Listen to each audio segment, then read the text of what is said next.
tal amigos? Bienvenidos a otra edición más de Al Día con Orlando Mendieta, donde le llevamos información de primera mano sobre temas muy interesantes para Panamá, y en esta ocasión tenemos una entrevista con Tabaré Albarracín, presidente del World Compliance Association, capítulo de Panamá, con quien hablaremos sobre este tema del cumplimiento y el tema de la lista gris en la cual está incluida Panamá y cómo es el camino para lograr esa salida a través de todo lo que hace esta asociación. Tabaré, bienvenido al día.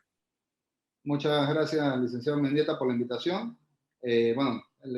Contarles un poco sobre World Compliance. Estamos en el país desde hace aproximadamente 2 años, pero me gustaría que quisiera saber la audiencia y en este caso usted, ¿no? Sí, básicamente, ¿por qué surge el capítulo de Panamá? ¿Desde cuándo están aquí?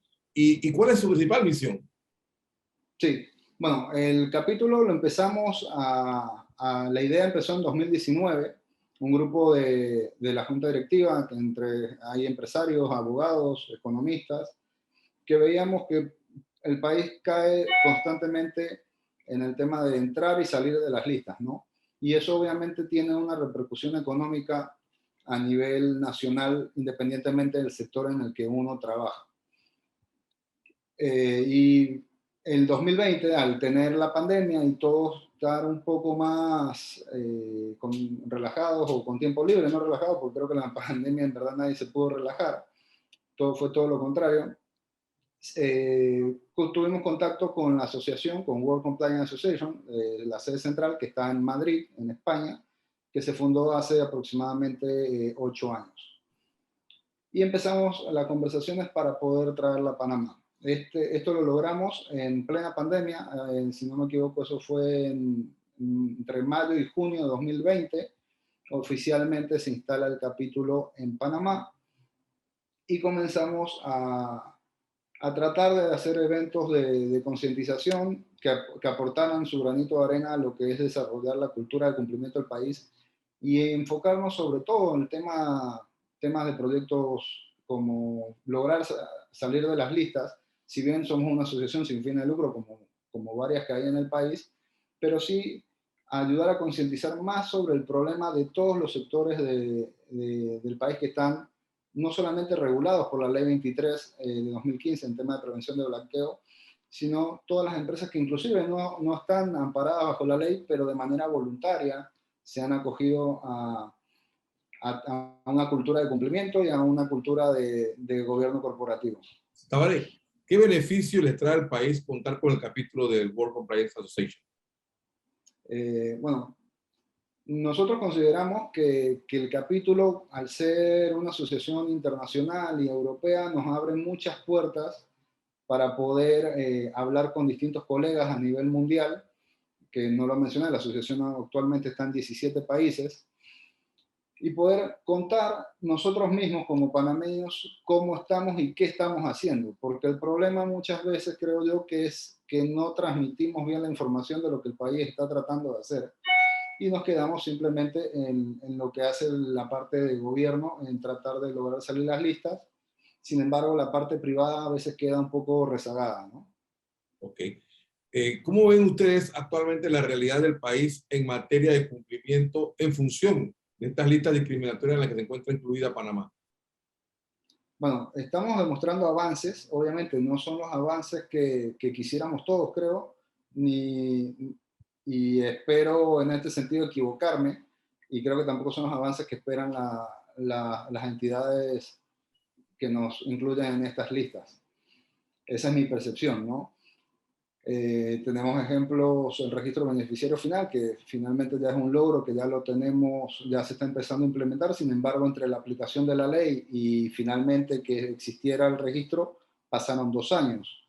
Y entre algunas otras reformas legislativas que se han dado desde que la última inclusión de Panamá en la lista gris de Gafi y en la lista negra de la Unión Europea.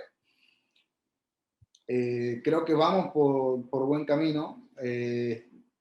El gobierno está demostrando la intención de tratar de lograr no digo requerimientos, porque esto es un punto importante, que yo creo que a veces la gente se confunde y piensa que son requerimientos, pero Panamá es la que aceptó y puso voluntariamente se puso esas condiciones. Entonces, no es tanto que nos los requieran, sino que nosotros mismos aceptamos esas condiciones al momento de querer seguir siendo un país que quiere seguir estando en el mundo globalizado y estar en una economía global. Entonces tenemos que entender que para estar en ese mundo globalizado y en esa economía global, las reglas tienen que ser igual para todos. Y ese es el punto principal que creo que como país tenemos que entender a la hora de las listas, que muchas veces choca el tema de soberanía y temas que sentimos que nos discriminan, cuando en realidad creo que si queremos vivir en una economía globalizada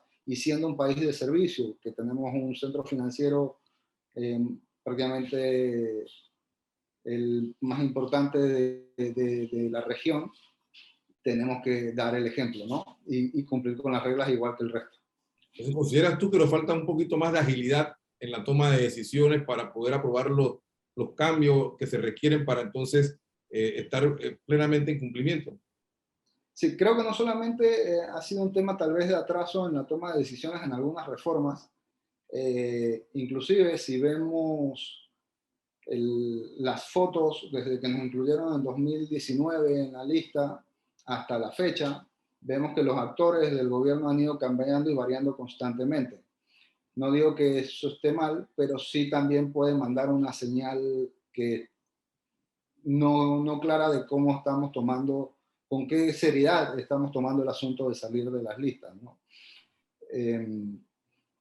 Y lo principal que digo es o sea, la efectividad de las leyes. De nada nos sirve tener un tema de registro beneficiario final, de temas de registros contables y todo eso, si al final los entes reguladores no lo aplican, que creo que eso es algo que coincide la gran mayoría de los panameños, que eso es una deficiencia que tenemos como país, que se refleja tanto en el órgano judicial, en el tema de condenas efectivas, a la hora de temas de corrupción o lavado de dinero, como a la hora de fiscalización de las entidades no financieras o financieras por casos similares. Desde el punto de vista corporativo, empresarial, ¿cómo consideran ustedes que se está manejando el tema? ¿Sienten que le han dado el valor y la importancia que requiere el sector privado?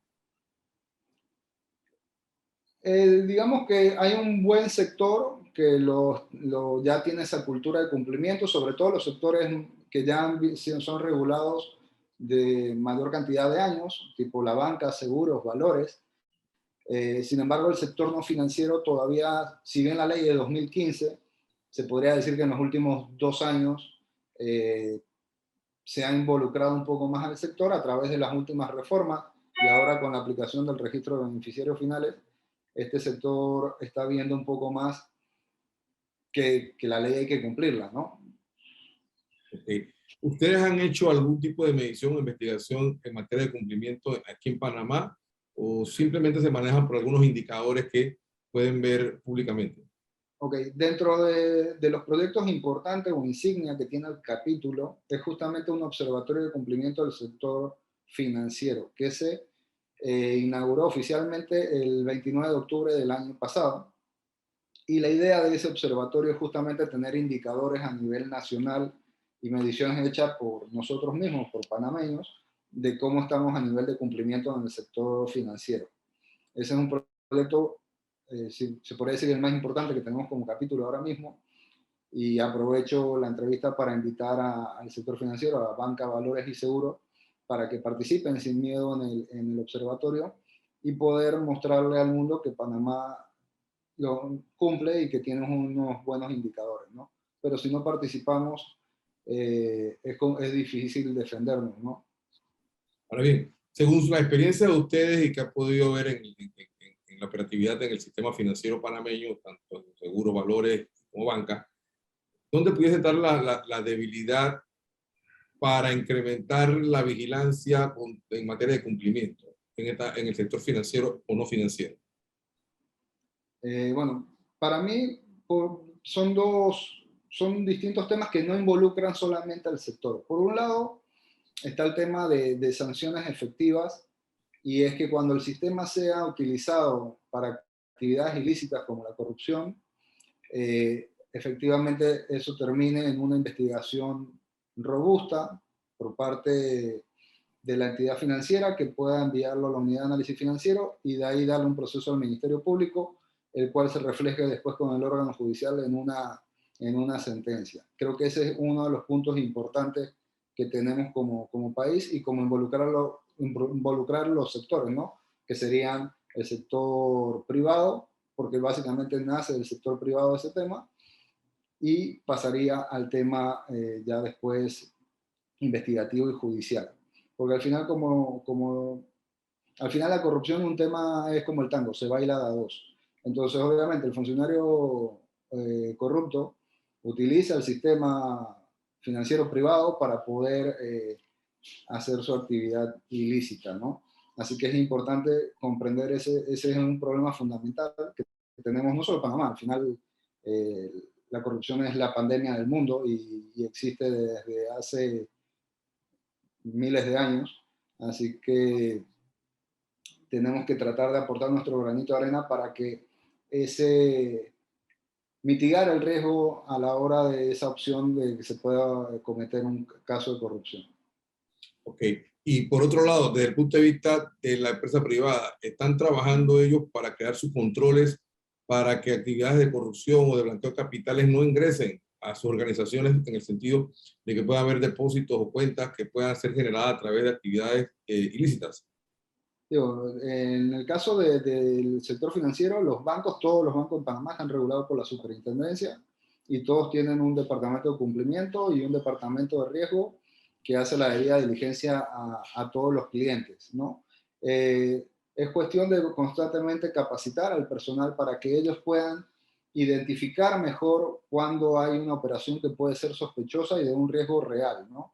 Al final, el crimen organizado y todas estas bandas criminales tienen una plataforma financiera para nosotros nos estamos capacitando y ellos por allá también se están capacitando para cómo contrarrestar lo que uno está haciendo del sector privado para prevenir el lavado de dinero y actos de corrupción.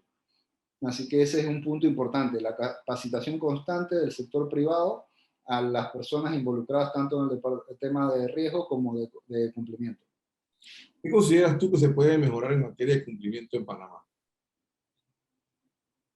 Personalmente, y es un proyecto que pronto estaremos hablando, es la iniciativa de crear una regulación para la profesión. Al final, cumplimiento es una profesión donde la puede ejercer cualquiera, porque no está regulada en sí. Lo más parecido a una regulación lo tiene la Superintendencia de Valores, pero no hay mayores requisitos para ser un oficial de cumplimiento. Y nosotros consideramos que para poder darle esa fortaleza al oficial de cumplimiento y que pueda ejercer libremente la función, sí debería existir algún tipo de regulación que lo ayude y lo proteja para realizar su trabajo de la manera más efectiva posible. Tabaré, a tu criterio, entonces, Panamá está dando los pasos en la dirección correcta en este tema. Estamos enrumbándonos hacia una salida futura de estas discriminatorias. Estamos haciendo los pasos para llegar a la meta. No sé si a la velocidad que se debería, como le comentaba al principio. Y no sé si eso lo van a ver como algo en verdad, como un compromiso real, ¿no? Espero equivocarme, espero que justamente ahora se está dando, ya se dio el cara a cara y todo este tema. Esperemos que nos saquen de las listas porque a nadie les conviene seguir en la lista de Gafi y tampoco en la de la Unión Europea. Esto tiene consecuencias económicas importantes para el país, temas de corresponsalías, temas impositivos y obviamente menor inversión extranjera por estar en un país enlistado. Así que creo que la meta de todos debe ser lograr el objetivo que es salir de las listas. Pero para esto es importante que el gobierno no se sienta que está solo. Esto tiene que involucrarse sí o sí el sector privado. No es una pelea solo del gobierno, es una pelea de todos como país. Por eso que es importante que el sector privado se interese en el tema y participe, porque al final la única manera de sacar el país adelante es entre todos. Me quedo con ese análisis final, Tabaré, que has hecho muy bien en torno a lo que es la realidad de Panamá en este tema de las listas discriminatorias y cumplimiento de los requisitos de los organismos internacionales, para que entonces nuestros televidentes y nuestros seguidores puedan ver un panorama mucho más amplio de esta situación aquí en Panamá. Ha sido todo en nuestro programa de Al Día con Orlando Mendieta, agradeciéndote pues la participación y reiterándole a todos los televidentes una nueva cita la próxima semana donde abordaremos nuevos temas. Que pasen todos un excelente día. Muchas gracias.